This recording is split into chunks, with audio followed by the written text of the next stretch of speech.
اللہ اللہ اللہ اللہ اللہ اللہ اللہ وبه نستعين أما بعد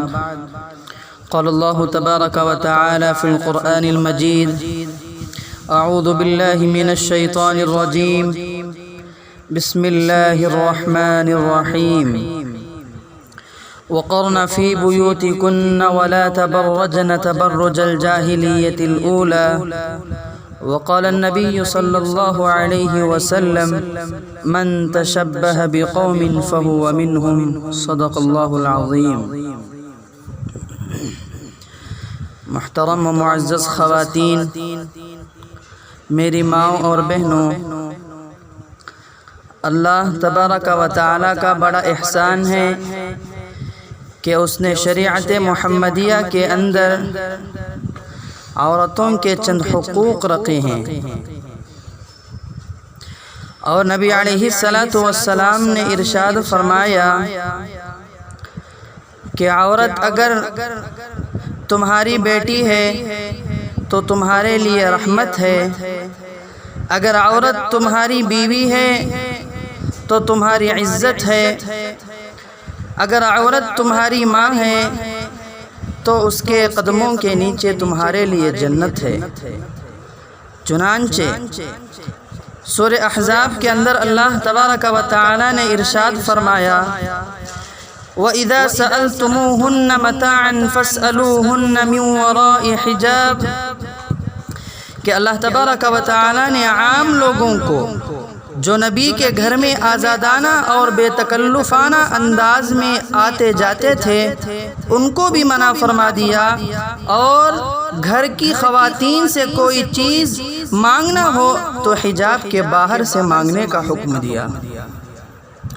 اس آیت کا نازل ہونا گویا عورتوں کے لیے پردے کا اعلان تھا۔ اس کے بعد جتنے احکام اس سلسلے میں آئے ان سب کے مجموعے کو حجاب کہا گیا۔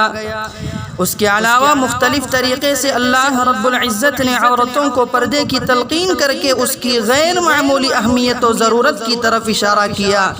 ان میں عورتوں سے کہا گیا کہ وہ اپنے گھروں میں وقار کے ساتھ رہے،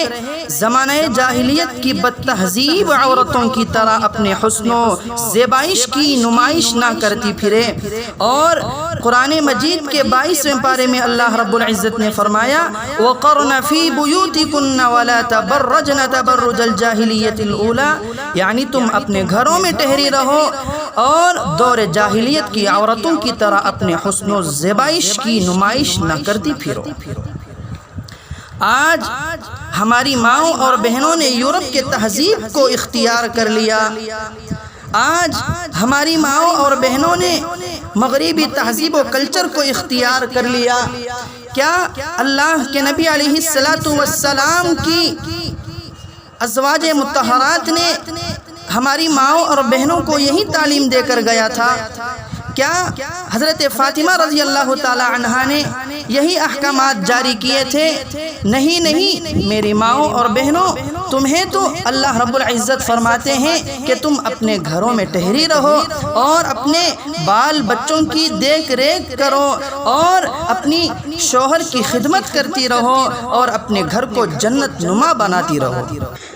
روایتوں کے اندر آتا ہے کہ اگر کوئی انسان، کوئی مرد، کوئی بدبخت کسی عورت کے پیچھے لگ جائے اور اس عورت کو اپنی طرف متوجہ کرنا چاہے اور وہ عورت اللہ تبارک و تعالی سے ڈرتی ہو اور اس مرد سے کہہ دے انی اخاف اللہ، کہ میں اللہ سے ڈرتی ہوں، تو اللہ تبارک و تعالی کل قیامت کے دن اس عورت کے اس جملے کی وجہ سے اس عورت کے اللہ تبارک و تعالی کو ڈرنے کی وجہ سے جو ہے کل قیامت کے دن عرش کا سایہ عطا فرمائیں گے۔ اگر کوئی مرد کسی عورت کو میسج کرتا ہے، کسی عورت کو اپنی طرف بلانے کی کوشش کرتا ہے اور پھر بھی وہ عورت اس مرد سے انی اخاف اللہ کہہ دے، تو اللہ تبارک و تعالی اس عورت کو مرنے کے وقت جو ہے کلمہ طیبہ نصیب فرما دیتے ہیں۔ دعا کریں کہ اللہ تبارک و تعالی جو بھی کہا گیا اس پر میری ماؤں اور بہنوں کو عمل کرنے کی توفیق عطا فرمائے۔ آمین۔ وآخر الدعوانا ان الحمد للہ رب العالمین۔